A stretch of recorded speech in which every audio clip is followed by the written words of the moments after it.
मुंहिंजे कमाई में वॾी बरक़त हूंदी। हा वॾी जेका नव ॿार पाले वञे हा एतिरी हलासीं मतिलबु बरक़त हूंदी। 11 माण्हू हुआसीं, मां मुंहिंजी घरवारी 9 ॿार, 11 माण्हू जे घर में पलिया करे खुट महसूसु न थी।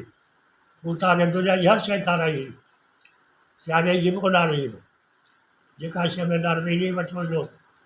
अॼु पाड़े वारा चवंदा त वठी वञो, कंहिं शइ खां बि तव्हांखे न सिकायो।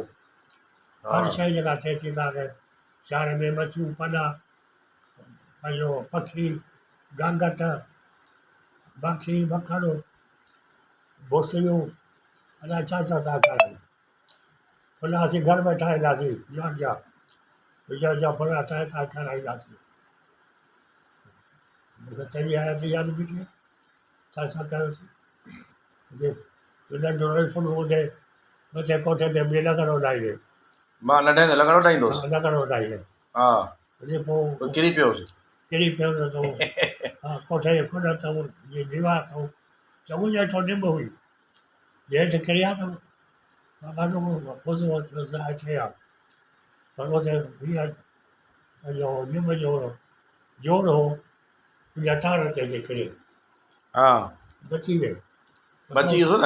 हा ऐं तुंहिंजे बाबा जी जेको चैन में सां सूर थो थिए उन धिके जे करे आहे। हा चेल में सूर रहे थो। हा थो धिके कहिड़े जे करे आहे। तुंहिंजी महिल तुंहिंजो ॾाढो कमज़ोर हो। हा त उहो सूर जेको अथव पंहिंजे मूंखे सूर नथो छॾे तोखे बि सूर जो ॿार ताईं हूंदो कोन छॾींदो। सही।